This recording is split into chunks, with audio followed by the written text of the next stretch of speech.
মন্ত্রী এমপিরা আছেন বেশ বিপদেই।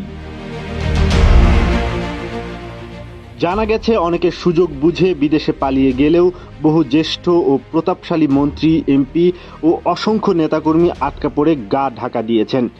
এসব মন্ত্রী এমপিরা আশ্রয় চেয়েছেন বিভিন্ন দেশের দূতাবাস। সূত্র মতে গত শনিবার বিকাল থেকেই কোনো খোঁজ পাওয়া যায়নি আওয়ামী লীগের সাধারণ সম্পাদক ওবায়দুল কাদেরের।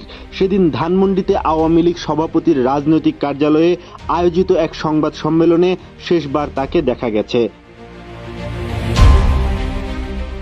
একটি সূত্র বলছে রবিবার রাতেই বিদেশে পালিয়েছেন আওয়ামী লীগ সাধারণ সম্পাদক। বর্তমানে সিঙ্গাপুর আছেন তিনি। অন্য আরেকটি সূত্র গণমাধ্যমকে জানিয়েছে ওবায়দুল কাদেরের বর্তমান অবস্থান নয়াদিল্লি।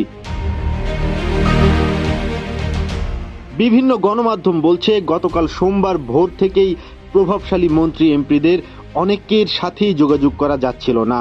জানা গেছে স্বরাষ্ট্রমন্ত্রী আসাদুজ্জামান খান কামাল, আইনমন্ত্রী আনিসুল হক অজ্ঞাত স্থানে চলে গিয়েছেন। এদিকে হাসিনার ক্ষমতাধর উপদেষ্টা সালমান এফ রহমান, অর্থমন্ত্রী মাহমুদ আলী, বস্ত্র ও পাট মন্ত্রী গোলাম দস্তগীর গাজী ও ঢাকা দক্ষিণ সিটি কর্পোরেশনের মেয়র শেখ ফজলে নূর তাপসেরও বিমানযোগে দেশ ছাড়ার কথা জানা গেছে। তবে এদের কে কোথায় গেছেন তা জানা যায়নি এখনো।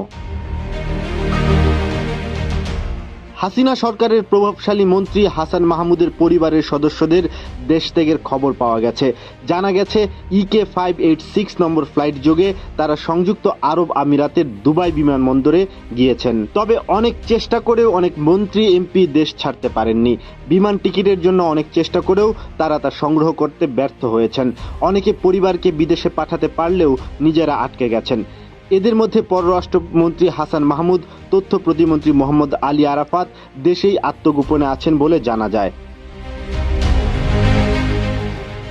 এদিকে শাহজালাল আন্তর্জাতিক বিমানবন্দরে আটক করা হয়েছে সাবেক ডাক, টেলিযোগাযোগ ও তথ্য প্রযুক্তি প্রতিমন্ত্রী জুনাইদ আহমেদ পলককে। জানা গেছে মঙ্গলবার বিকেল 3টার দিকে পলক ও তার ব্যক্তিগত দুজন কর্মকর্তা ঢাকার হযরত শাহজালাল আন্তর্জাতিক বিমানবন্দরে ভারতের রাজধানী দিল্লির উদ্দেশ্যে VIP লাউঞ্জে অপেক্ষা করছিলেন।